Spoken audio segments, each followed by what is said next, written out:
The challenge of governance is to see how we can leverage what is on the ground and convert this to wealth for the people. Russia, China are gaining entry into Africa, and it would appear that some Western countries are losing out. You're working as an expatriate worker, then you're paid in your currency. But then if you must spend those money, you need to convert those money to the local currency to spend. When we address this exchange rate volatility, we will see definitely cost of goods and services will come down. From a security point of view, we should employ the technology to ensure that we can track individuals and goods within the continent.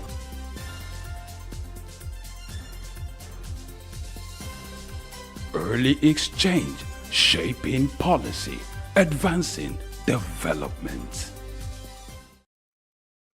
All right, this is your favorite program where the big story lives, and our big story today is to do a spotlight on the education sector. Earlier, we had a conversation talking about how to integrate sustainable development goals into academic curriculum in Nigeria. That was an interesting conversation. If you miss it, then you still have the chance to even catch up with the second conversation, which is for us to talk about the role of technology and the use of digital learning to advance education in Nigeria. It's been said that this is the future of education.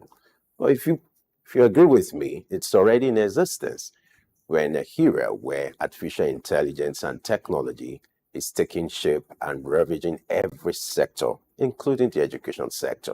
So we'll be looking at the role of technology and what should be done to ensure that digital learning is being made available for all and sundry in Nigeria, because the challenge has been that there are a large number of Nigerians or students who do not have access to digital learning. Joining us for this conversation is Lanre Oke, who is the founder and CEO of Teleschools Digital Education Systems. He joins us not virtually this time around because it's a serious conversation. He's here with us in the studio. Glad to have you join us, Mr. Lanre Oke. And good to see you again. You were here a few weeks ago. All right. Now let's create a picture of the situation in Nigeria when it comes to digital learning, the use of technology in terms of teaching for educational purposes.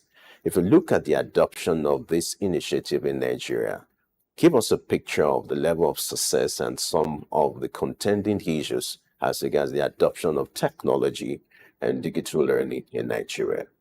Thank you very much. I think the preceding conversation makes for an excellent segue into this, because one of the Millennium Development Goals for the United Nations, and therefore the nations of the world, is to actually provide access to education globally.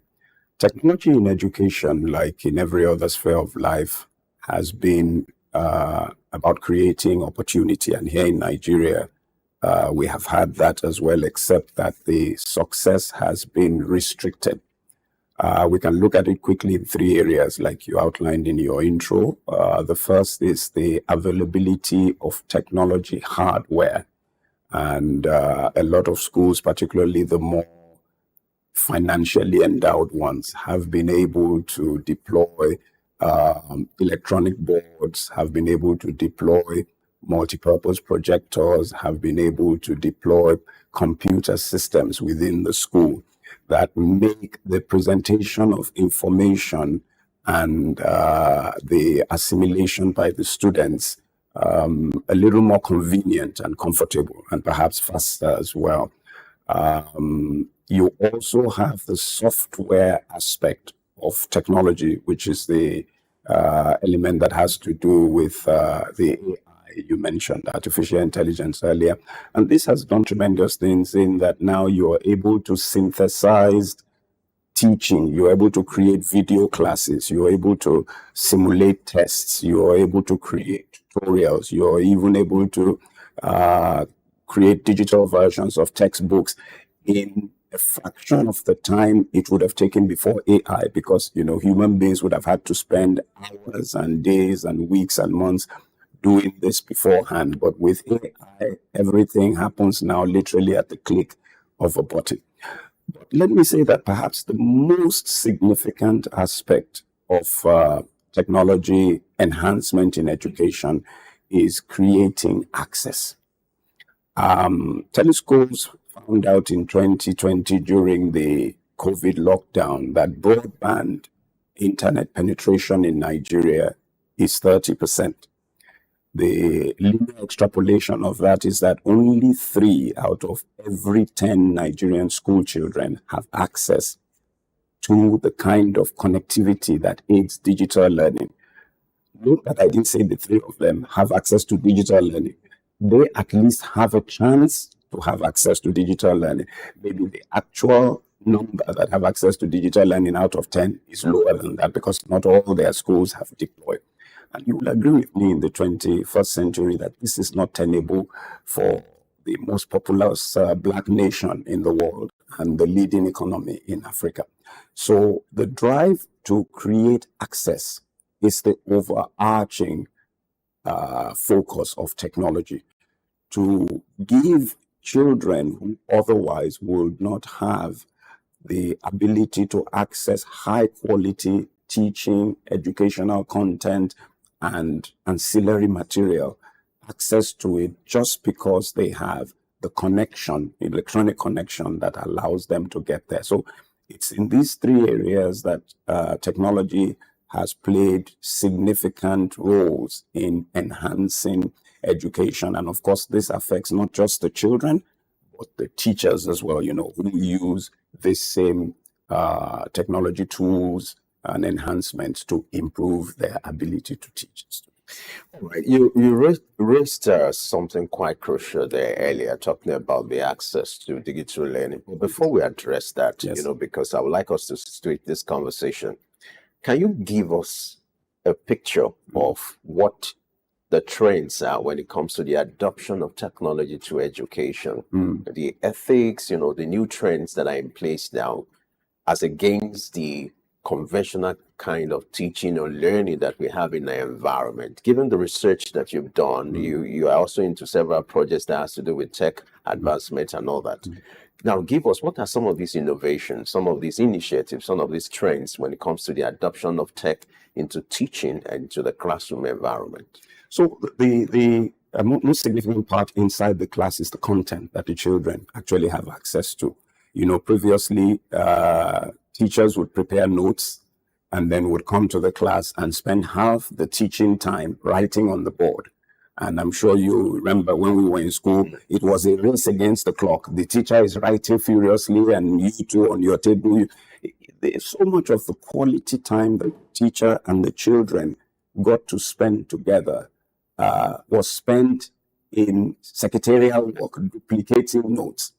With technology now, the smart boards and the computers allow teachers to compose their coursework, their course notes beforehand, and come into the class with the notes already prepared, edited, and even presented in a student-friendly way. So the teacher employs these tools to present the information to the children, and the quality time is spent in the teacher-student interaction, defining what is being presented and giving the children a chance to assimilate it. Now, further, the tools that the digital learning environment in schools, what is called either hybrid or blended learning, allow for is data analysis. So now you have a situation where everything the children do in the class and the teacher does as well is actually documented. And administrators in the school, education supervisors can analyze things down to fine detail. How many teaching hours did each child get? What is the assimilation rate of each child? How does that child's assimilation rate vary in between subjects? Which topics seem to present the most problem across a group of students, either in a particular class or a level or an arm of the school? The secondary schools, for example, these days are composed of junior secondary and senior secondary. I come from an analytical background. I'm an engineer by training, and for about 3.5 decades of my life now, I have run businesses locally and globally from a marketing perspective. So data is so powerful in being able to give you insight into what is really going on. The kind of data and data analysis teachers and school administrators have access to today is mind-boggling. You could do all kinds of cross-analysis to really understand what is going on in the child, in the individual child's mind, what is going on in a particular year, what is going on across a section of the school, what is going on at the level, for example, of a commissioner of education or a minister on a broader basis across the education spectrum. And technology is what makes this possible. And I've also spoken about the fact that, access is a critical part. So one of the trends you also have is that now students can learn from anywhere, literally. While in school, you have access to electronic libraries like what Teleschools provides. Outside the school, you have online and offline access to content. You have access through the internet. You have access in local Wi-Fi environments. So think about it this way. Education has now been removed from the four walls of a school. It's actually all around the child, 24/7. Any time the child wants to learn, through the connectivity options open to them, they're able to go into a library, go into a classroom, set up a conversation between them and their classmates, for a class session or even with their teacher. And one powerful way that's not been very explored right now is that you have these conflict situations, war, insurgency, natural disaster, that traditionally used to lead to interruption in education of millions of children worldwide. But through technology now, you're able to switch large groups of children to virtual learning almost immediately. So should there be a situation where tomorrow they're not able to converge in their physical school, technology has made it possible for everybody to resume digitally and for that critical contribution called education to go on in the lives of students. Interesting. It's quite easier to learn or to embark on teaching these days, unlike when we were growing up. And this would take me to the question I raised earlier, talking about access to digital learning. I'll give you a picture. When I had my primary education, I never had access to digital learning. Perhaps that time there wasn't computer anyway. But I'm making reference to that to give a picture of what an average Nigerian goes through when it comes to the issue of access to digital learning. Even now that these facilities are available, do students, do parents, do people, the stakeholders, have the right access to these digital facilities? You talked about 3 out of 10. That's disturbing.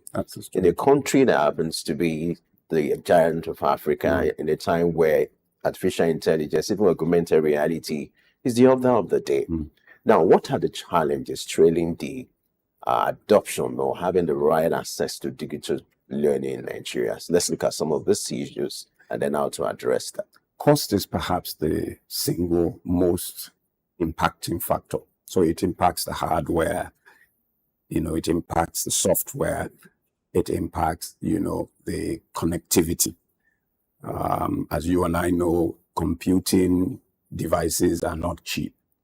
A good quality computer these days has migrated into hundreds of thousands. Well, thank God for the fairly used market, which industrious and enterprising Nigerians have taken on. And then, you want to be upset about some of these things, but it's the way the world works. Thank God that option is there, because the alternative would have been that millions of Nigerian youth would not have had access. And, this goes to beyond even education to their livelihood. The things young people do with computers these days, not the bad ones anyway, the good ones. So the cost to acquire these electronic devices is an inhibiting factor. Software too, thank God for the advancement of software to what the IT industry calls software as a service, where I don't have to buy proprietary software outright. I use it by the drink, which is I come to it, make use of it for what I want to achieve, and I pay for just that usage. And that's what has made even things like AI accessible to so many people. And then you have what you call open software, which comes free, and developers just improve on it as they go along without charging the end users. But where it comes to running a structured enhanced learning environment for a formal organization like a school. The freeware, as they call the how do you call it now, the no cost software, is not preferred, because the school needs to be able to make a representation for what it's offering the children. So you find that being able to afford good quality software is another inhibiting factor. But the single most critical and impacting is the cost of connectivity, the ability to reach the data where it is virtually.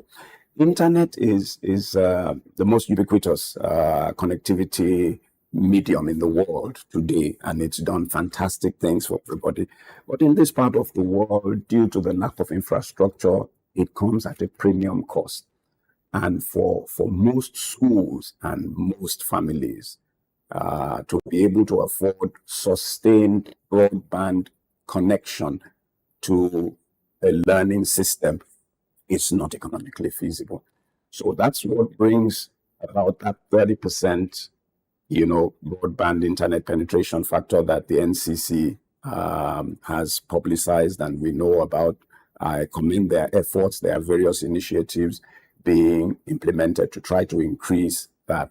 And it's one of the things that has birthed Teleschools digital education system, because we have said our mandate is to get every Nigerian child connected to a digital learning system one way or another, regardless of their status of birth, their economic situation, their location, So these factors, but largely underpinned by costs, are the main barriers. Another factor you might consider is the familiarity of the education administrators themselves with technology. And I have become, in recent times, due to this new project we're working on, very close with a lot of the decision makers. They're doing a lot to equip themselves and the teachers that they manage to become familiar with technology.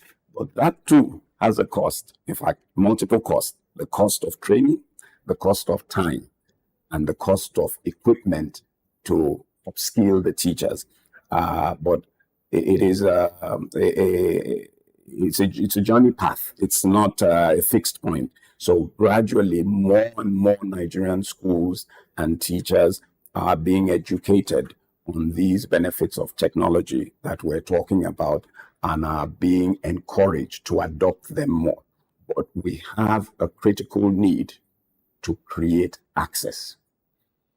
All right. I like the fact that you touched a sensitive one, which is, providing the right infrastructure to drive this initiative.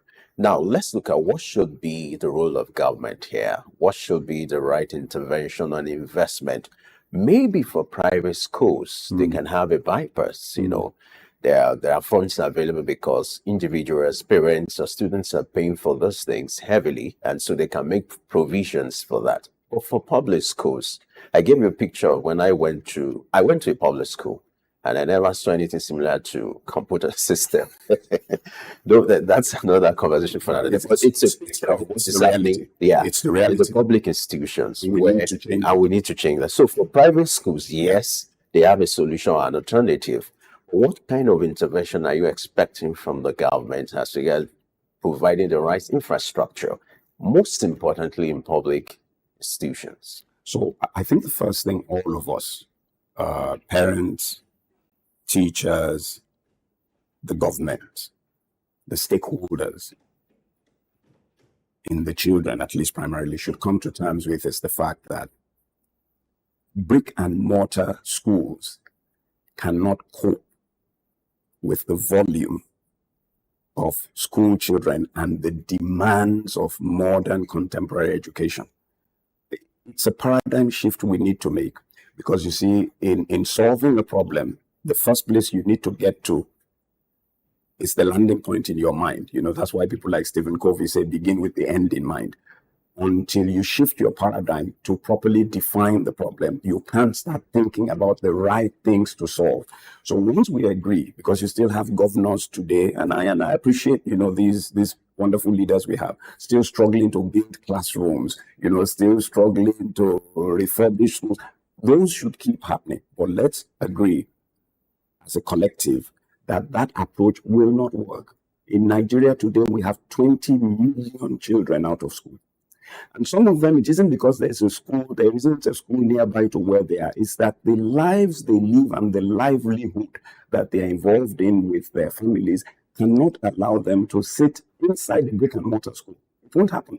The young man driving cattle with his father, the young girl grinding millet in the market with her mother, the economy of that family incorporates that child. If you take the child away, you will bring that family to penury. They're already poor, taken, but you will bring them to inability to feed. So how do we make sure that even within those realities, those children can still go to school? And that's why hybrid or blended learning in school is critical. Virtual learning out of school, which are just, two aspects of digital learning. These things are critical. Now, so if we agree that those are critical elements to resolve, then first and foremost, the government must invest significantly in access. Internet cannot be an exclusive commodity in Nigeria of today. The most powerful resource Nigeria has is human capital. It shows up every time you go anywhere in the world. And I've been to a few places in the world. The capacity and capability of our people is just unbelievable. But if you don't train your people, they will very quickly lose their place of prominence in, the midst of people around the world.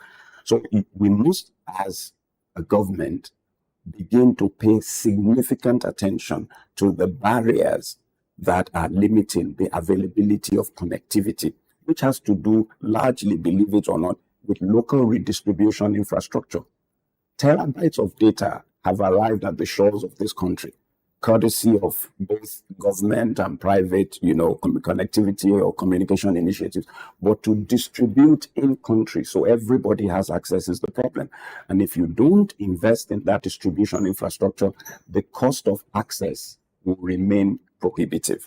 So if government invests in that, the other thing it must invest in as well is training of the education administrators and the operators, the teachers, the principals, the school owners, in the benefits of deploying wholesale digital technology into the learning system. And the third, of course, is that they must then make policy that enforces the use of these things, so that the kind of Nigeria I want you and I to envision is one whereby digital learning and technology in education become the default mode of education. It has nothing to do with privilege or exclusivity or economic circumstance, just like the government of Nigeria was able to legislate. And today, practically everybody has a mobile phone, including the girl walking in the middle of the streets. Never mind what version she has a phone, and she can connect with her mother, she can connect with her customers in the market, and she can get her work done. That same way, we must, take one step further into the system and empower our children with the right environment and infrastructure to support digital learning and technology in education. You're aware that generally the use of technology has two sides, just like a coin. You have the good side and you also have the bad side. Now, we've been talking about the ethical side or the ethical use of technology. Aren't you concerned about the unethical use of technology and the kind of distraction that could also occur with the use of digital learning or smart school or smart learning and the introduction of technology into education? Maybe for those who are conservative or who belong to the old school, who still like to hold the hard copies, they also have this theory that the use of technology could give them for other form of distractions. So, talking about the issue of control, how do we ensure that technology is being deployed in an ethical manner, in a way that it won't jeopardize the interest and the value of the society? Very good question, and thank you very much. My answer to that may surprise a lot of Nigerians. I thank God that Nigerian youth, even in their distractions and in their not so positive creativity, went to technology. Take a look at some other things that are happening in some parts of this country, which is where the youth went also. Insurgency, kidnapping, violent crime. There is no progressive path in those directions. However, in technology, which arose largely because we have a burgeoning youth population in this country, 60% of this country is made up of youth. And for years, we did not provide paths for them for self-actualization. It's a reality my generation has to face and the one before mine. And it is a blame we must carry. We did not prepare for them and provide for them paths to actualization. So you know what those young folks did? They used technology and found their own path. And a lot of the undesirable things we talk about online, you know, the name Nigeria has developed for itself internationally, is because you have a lot of young enterprising Nigerians sitting on technology and looking for ways to make a livelihood out of it. What do? We can't shut them out of technology. That's walking backwards. Why don't we, as the previous speaker said, you know, in the earlier program, create paths for the young people to use the technology in an ethical way? So, for example, he said, redesign the education curriculum so that it addresses issues in the Nigerian society and system. And you can expand that to Africa. Bring education closer to application to societal issues. Let's go away from a lot of these very academic things we inherited from the British colonial system. Because you learn a lot of these things in school, you never find out in life how to apply them. But if we redesigned our schools so that at least 1/3 of the time in school, a child is trained to use technology plus the education he or she has acquired to solve real life daily issues, then you find out that the energy of that child is engaged in doing good. And the way to solve problems like this is redirect the energy. So, for example, assume we took technology into agriculture and created a digital agriculture exchange where people could trade in tomatoes and groundnut and yam and rice instead of trading Bitcoin. You understand? And instead of defrauding single, lonely Caucasian women, the young Nigerians would take to it. So these unethical uses of technology have a reason, because you have a burgeoning youth population who have a desire and drive for self-actualization and have no preparation made for them. And they have access to technology. So what do we do as responsible leaders in the society? Create virtuous paths in the technology. Create paths where the technology is being used to do positive things and actively fund. Imagine if banks in this country were compelled to give a certain percentage of their profit to invest in youth using technology to solve problems. Can you imagine how much money would be unleashed into that ecosystem? And once the young people see that that kind of investment is available, they really enjoy a lot of these high-risk things that they do. They would switch tracks and begin to use the technology in an ethical way. Another thing is data and identity protection, which the government is doing a lot to enforce now. Because you see, when you engage technology, a lot of your information becomes publicly available. And even for schools now, where the government is aware that they now have digital databases of the children, their parents' information, there are rules being made now that data protection policies must be put in place to protect the identities of these children, particularly when they have to go on systems that are, internet-based online, so that people cannot hijack these children's identities wholesale and use them for less than responsible activities. All right, let's expand this conversation by looking at the African continent. Yes. Technology has been identified as a springboard to sustaining the future of education in Africa. Yes. But here you have the realities of poverty, illiteracy, school children, unemployment. How has this, or all these factors, impacted the adoption of technology in a place like Africa generally? And what would you expect as the starting point or solutions to this problem when it comes to the African continent? You're also aware of the Sustainable Development Goals, which is to eradicate poverty. When you look at the performance of Africa in all these indices, you discover that we're nowhere, like the advanced countries. So what would be the starting point for Africa when it comes to adopting technology to sustain the future of education in the continent? So let's look at the very interesting example of mobile telephony. And, I was part of the emergence of contemporary communication technology in Nigeria in the last 2 decades, albeit more on the data side than on the telephony side. But it's an amazing story.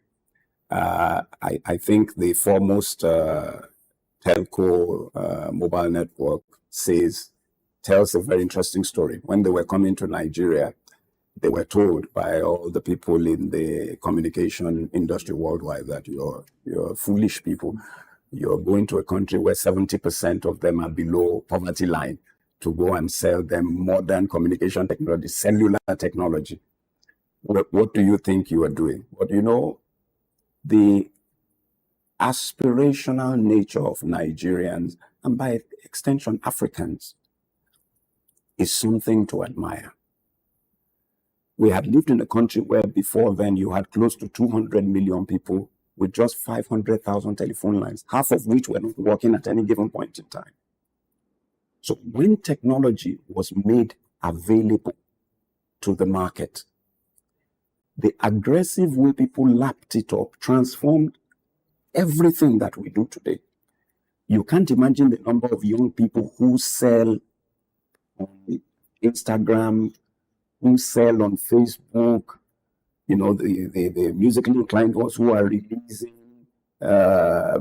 music on YouTube and on Apple Music, and the ones doing skits and all of that.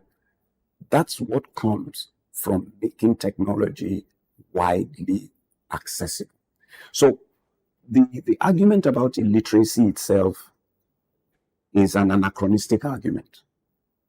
The way the world has emerged technologically and perhaps more pronounced digitally is such that life itself has shifted to accommodate that approach to life. I have a grandmother who is over 100 years old.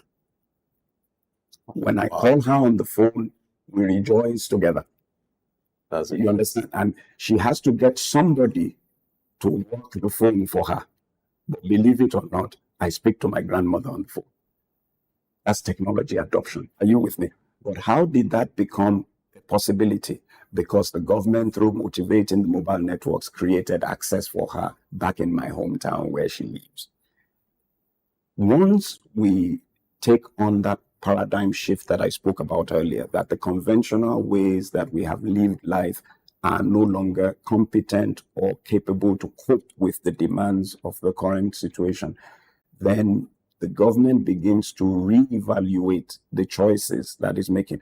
Why don't we have, as is the case in the United States of America, where a few decades ago I had the privilege of living as a child, what you call community centers? What are community centers?